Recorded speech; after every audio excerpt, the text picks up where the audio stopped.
दोस्तों जरा सोचिए, आखिरी बार माता वैष्णो देवी की यात्रा इतने लंबे समय तक कब रुकी थी। याद है ना, कोरोना काल में, जब महीनों तक भक्त माता रानी के दर्शन के लिए तरस गए थे। और अब कई साल बाद वही दृश्य फिर लौट आया है। 26 अगस्त को हुए हादसे ने यात्रा को रोक दिया है। आज पूरे 12 दिन हो चुके हैं यात्रा को बंद हुए। न घंटियों की गूंज सुनाई दे रही है, न भक्तों की भीड़ दिखाई दे रही है। सब कुछ थमा थमा सा लग रहा है। लेकिन सबसे बड़ा सवाल यही है कि भक्तों का इंतजार आखिर कब खत्म होगा, कब खुलेगा रास्ता और कब दोबारा माता रानी का जयकारा भवन तक गूंजेगा। नमस्कार दोस्तों, मैं हूं आपका दोस्त सौरभ और आप देख रहे हैं आपका अपना YouTube चैनल सानिध्य ब्लॉग। दोस्तों, हादसे के तुरंत बाद लगातार खबरें आती रहीं कि रास्ते बंद हैं, यात्री फंसे हुए हैं, राहत और बचाव कार्य जारी है। लेकिन अभी पिछले कई दिनों से चुप्पी है। न मीडिया से कोई बड़ा अपडेट निकल कर आ रहा है और न ही श्राइन बोर्ड ने कोई ऑफिशियल नया बयान दिया है। तो आज के इस वीडियो में मैं आपको बताने वाला हूं कि पिछले 12 दिनों में क्या क्या हुआ, रास्ते की मरम्मत कहां तक पहुंची, मौसम विभाग क्या कह रहा है और सबसे अहम, यात्रा आखिर कब शुरू हो सकती है। तो जल्दी से वीडियो को लाइक कर दीजिए, अपने दोस्तों के साथ शेयर कर दीजिए और चैनल पर नए हो तो चैनल को सब्सक्राइब करके बेल आइकन को दबा दीजिए। तो चलिए माता रानी का जयकारा लगाकर करते हैं इस वीडियो की शुरुआत।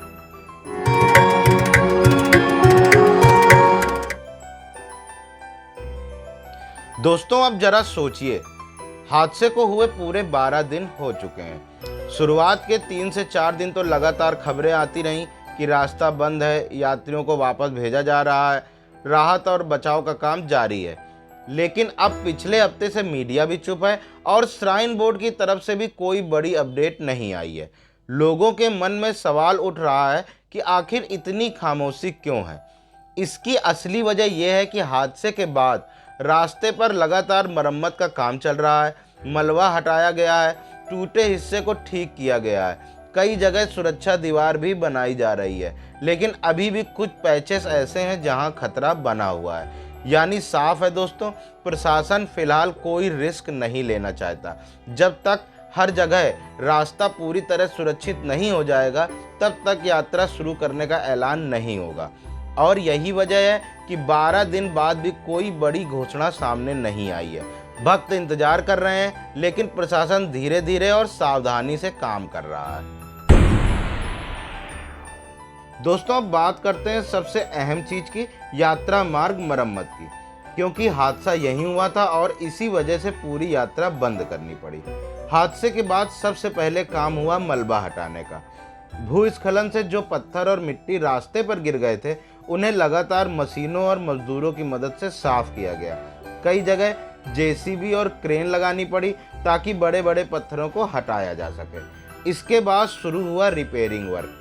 कुछ जगह सड़क की मिट्टी पूरी तरीके से बह गई थी, वहां पर नए लेयर डाले गए। कई जगह रेलिंग और दीवार टूटी थी जिन्हें फिर से बनाया गया। सुरक्षा के लिए रिटेनिंग वॉल और बैरिकेडिंग भी लगाए जा रहे हैं। मौजूदा हालात ये है कि रास्ता काफ़ी हद तक साफ हो चुका है और कई हिस्से तैयार भी कर दिए गए हैं। लेकिन अभी भी कुछ पैचेस ऐसे हैं जहां खतरा बाकी है। वहां लगातार मॉनिटरिंग हो रही है और एक्सपर्ट्स फिलहाल क्लियरेंस देंगे तभी यात्रा दोबारा शुरू होगी। यानी दोस्तों काम तेजी से चल रहा है, लेकिन प्रशासन ये सुनिश्चित करना चाहता है कि एक बार जब रास्ता खुले तो फिर कोई नया खतरा ना बने। साफ है कि मरम्मत पूरी होने के बाद भी फाइनल फैसला मौसम और एक्सपर्ट्स की रिपोर्ट पर ही होगा। दोस्तों अब आते हैं उस कारण पर जो इस पूरी स्थिति में सबसे बड़ा रोल निभा रहा है, मौसम। हादसा क्यों हुआ था? क्योंकि लगातार भारी बारिश हो रही थी और उसी दौरान भूस्खलन हुआ। पहाड़ों में सबसे बड़ा खतरा यही होता है, जैसे ही तेज बारिश होती है मिट्टी ढीली हो जाती है और पत्थर खिसकने लगते हैं। अभी की स्थिति क्या है? तो अभी की स्थिति यह है कि मौसम विभाग की रिपोर्ट के मुताबिक 7 और 8 सितंबर को फिर से बारिश और हल्की बजरी गिरने की संभावना जताई गई है। अगर ये भविष्यवाणी सच हो गई तो रास्ते पर दोबारा भूस्खलन का खतरा बढ़ सकता है और यही कारण है कि श्राइन बोर्ड अभी भी सावधानी बरत रहा है। अगर जल्दबाजी में यात्रा खोल दी और फिर अचानक बारिश हो गई तो वही हालात दोबारा बन सकते हैं। इसीलिए वे साफ तौर पर कहना चाहते हैं कि पहले मौसम पूरी तरह नॉर्मल हो, उसके बाद ही यात्रा को ग्रीन सिग्नल मिलेगा। क्योंकि वैष्णो देवी यात्रा पहाड़ी इलाकों से होकर गुजरती है। यहाँ बारिश और भूस्खलन साथ साथ चलते हैं।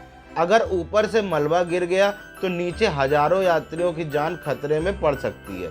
इसीलिए दोस्तों साफ है कि प्रशासन और श्राइन बोर्ड अभी भी बारिश रुकने और मौसम स्थिर होने का इंतजार कर रहे हैं। यानी जब तक मौसम पूरी तरह क्लियर ना हो जाए तब तक यात्रा को शुरू करना बहुत ही मुश्किल है। दोस्तों हादसे की सबसे बड़ी मार उन यात्रियों पर पड़ी जो उस समय यात्रा पर थे। 26 अगस्त को जब भूस्खलन हुआ तो हजारों लोग बीच रास्ते में फंस गए। किसी के छोटे बच्चे थे, किसी के साथ बुजुर्ग थे और सबको घंटों घंटों इंतजार करना पड़ा। राहत और बचाव दल ने कोशिश की, लेकिन पहाड़ी रास्तों पर रात भर फंसे रहना कितना मुश्किल होता है ये सिर्फ वही लोग समझ सकते हैं। बारिश, ठंड और अंधेरा, इन सब के बीच यात्रियों को सुरक्षित जगह तक पहुंचाना आसान नहीं था। एक उदाहरण आपको बताता हूं कि उत्तर प्रदेश के बाराबंकी जिले से आए थे 32 यात्री। इन लोगों को पूरे 2 दिन और 2 रात भटकना पड़ा, तब जाकर वो सुरक्षित घर पे लौट पाए। उनकी कहानियां सुनकर अंदाजा लगाया जा सकता है कि इस हादसे ने कितनी परेशानियां खड़ी कर दी। इसके अलावा और भी सैकड़ों यात्री ऐसे थे जिन्हें अचानक बीच यात्रा से लौटना पड़ा। कई लोगों की बुकिंग्स कैंसिल हुई, कई को होटल और धर्मशालाओं में रुके रहना पड़ा और कई परिवारों के लिए तो ये सफ़र एक डरावना सपना बन गया। और सच यही है दोस्तों, इस हादसे के बाद भक्तों के मन में एक डर बैठ गया है। लोग सोच रहे हैं कि कहीं फिर से ऐसा ना हो जाए। इसीलिए प्रशासन कोई रिस्क नहीं लेना चाहता। उनके लिए सबसे बड़ी प्राथमिकता यही है कि जब भी यात्रा दोबारा शुरू हो तो भक्त बिना डर और परेशानी के माता रानी के दर्शन कर सकें। दोस्तों अब आते हैं उस सवाल पर जो हर किसी के मन में है, आखिर माता वैष्णो देवी यात्रा कब शुरू होगी। मौजूदा हालात को देखें तो रास्ता काफ़ी हद तक साफ हो चुका है, मरम्मत का काम भी तेजी से चल रहा है, लेकिन अंतिम फैसला 2 चीज़ों पर टिका हुआ है कि मौसम पूरी तरीके साफ हो जाए और एक्सपर्ट्स कह दें कि रास्ता पूरी तरह सुरक्षित है। मौसम विभाग ने कहा है कि 7 और 8 सितंबर तक हल्की बारिश और बजरी गिरने का खतरा है। अगर ये 2 दिन बिना बड़े नुकसान के निकल जाते हैं और बारिश रुक जाती है तो प्रशासन अगले हफ्ते यात्रा शुरू करने का ऐलान कर सकता है। श्राइन बोर्ड भी इसी वक्त का इंतजार कर रहा है। उनका कहना है कि जल्दबाजी में यात्रा खोलने से अगर एक और हादसा हुआ तो हालात और बिगड़ सकते हैं, इसीलिए वो बहुत सावधानी से काम कर रहा है। मेरी राय में अगर मौसम अगले कुछ दिनों तक नॉर्मल रहा तो अगले हफ्ते से यात्रा शुरू हो सकती है, लेकिन अगर बारिश जारी रही तो इंतजार और लंबा हो सकता है। और दोस्तों याद रखिए, माता वैष्णो देवी का दरबार हमेशा भक्तों के लिए खुला रहता है। थोड़े दिन धैर्य रखेंगे तो माता के दर्शन और भी शुभ फल देंगे, लेकिन अगर जल्दबाजी में रिस्क लिया तो नुकसान भी हो सकता है। इसीलिए भक्तों के लिए सबसे सही यही है कि श्राइन बोर्ड की आधिकारिक घोषणा का इंतजार करें और तभी यात्रा शुरू करें। दोस्तों अब बात करते हैं सबसे जरूरी चीज की। देखिए, हादसे के बाद सबसे बड़ा सबक यही है कि हमें कभी भी मौसम और प्रशासन की चेतावनी को हल्के में नहीं लेना चाहिए। 26 अगस्त को भी कई लोग यह सोचकर ऊपर चढ़ रहे थे कि कुछ नहीं होगा, लेकिन अचानक भूस्खलन हुआ और सबकी जिंदगी खतरे में पड़ गई। आज भी वही स्थिति है। रास्ता साफ हो चुका है, मरम्मत का काम भी चल रहा है, लेकिन मौसम अभी भी पूरी तरह भरोसेमंद नहीं है। अगर इस समय कोई भक्त जिद करके यात्रा करता है तो ये उसकी अपनी सुरक्षा को खतरे में डालने जैसा है। इसीलिए मेरी आप सभी भक्तों से विनती है कि श्राइन बोर्ड की आधिकारिक घोषणा का इंतजार करें। जब तक पूरी तरह से क्लियरेंस न मिल जाए तब तक यात्रा ना करें। माता रानी तो हर समय अपने भक्तों पर कृपा बरसाती है। अगर हम कुछ दिन रुककर सुरक्षित माहौल में दर्शन करेंगे तो माता का आशीर्वाद और भी सुख समृद्धि लेकर आएगा। तो दोस्तों निष्कर्ष यही है कि सुरक्षा सबसे पहले है, दर्शन बाद में भी हो जाएंगे। जरा सा धैर्य रखेंगे तो लाखों लोगों की जिंदगी बच सकती है। तो दोस्तों यह थी माता वैष्णो देवी यात्रा की ताज़ा स्थिति और मेरी साफ राय। माता का दरबार हमेशा खुला है, लेकिन भक्तों की सुरक्षा सबसे ऊपर है। थोड़े दिन धैर्य रखेंगे तो यात्रा और भी मंगलमय होगी।